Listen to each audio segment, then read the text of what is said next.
கடாயில் எண்ணெய், சீரகம், வத்தல், சின்ன வெங்காயம் போட்டு நல்லா வதக்கிக்கோங்க. சின்ன வெங்காயம் கொஞ்சம் அதிகமாகவே போட்டுக்கோங்க. பச்சை பயிருக்கு எப்பயும் அது நல்ல டேஸ்ட்டு தரும்.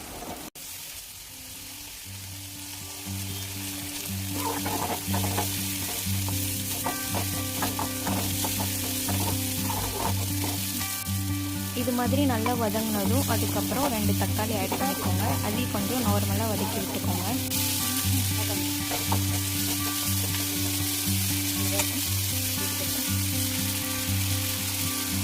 தக்காளியை கொஞ்சம் வதக்கினதுக்கப்புறம் கொஞ்சம் கல்லுப்பு ஆட் பண்ணிக்கோங்க.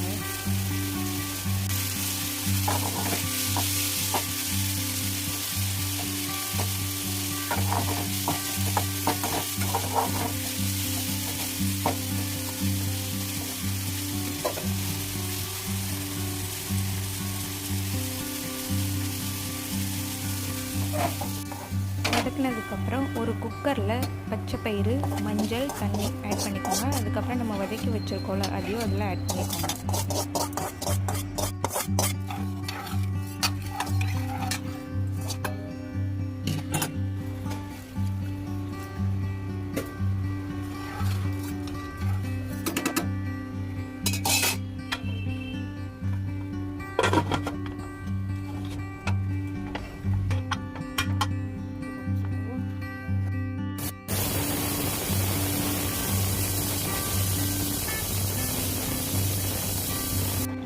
விசில் விட்டதுக்கப்புறம் இது மாதிரி இருக்கும். அதை பருப்பு மத்து வச்சு நல்லா கடைஞ்சிக்கோங்க. நம்ம எவ்வளோக்கு எவ்வளோ நல்லா கடையிறோமோ அந்த அளவுக்கு பருப்பு குழஞ்சி நல்லா டேஸ்ட்டு தரும். அதனால் பருப்பு மத்து வச்சு நல்லா கடைஞ்சிக்கோங்க.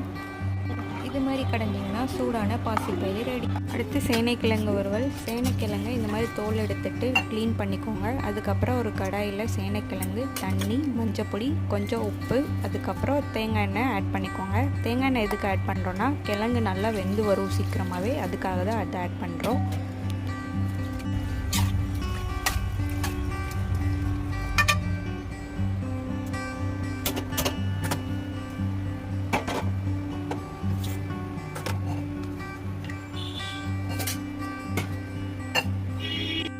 கிழங்கு நல்லா வேக வச்சுட்டு இது மாதிரி அமுக்கி பாருங்கள். இது மாதிரி பண்ணாலே தெரிஞ்சிடும் கிழங்கு நல்லா வெந்துருச்சு.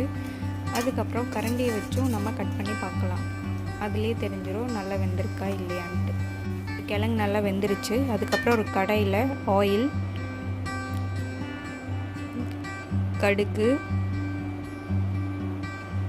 இஞ்சி பூண்டு பேஸ்ட். இஞ்சி பூண்டு போட்டால் இன்னும் நல்லா மனம் அருமையாக இருக்கும். அதுக்காக தான் இஞ்சி பூண்டு பேஸ்ட்டு நல்லா ஆட் பண்ணுறோம். அது ஒரு தனி சுவையாக நல்லாயிருக்கும். இஞ்சி பூண்டு பேஸ்ட் ஆட் பண்ணதுக்கப்புறம் நம்ம வேக வச்சு தண்ணி இழுத்து வச்சுருக்கோம் அந்த சேனைக்கிழங்கு இதில் ஆட் பண்ணிக்கலாம்.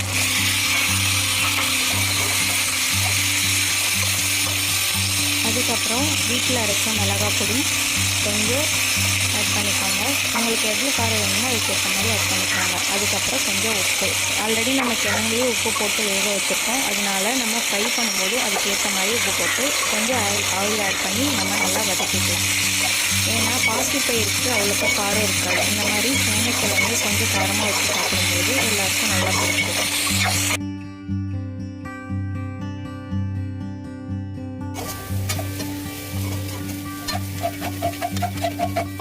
மசாலா ஆட் பண்ணதுக்கப்புறம் இது மாதிரி கொஞ்சம் நல்லா ஃப்ரை பண்ணிகிட்டே இருங்க, மசாலா வாடை போகிற வரைக்கும்.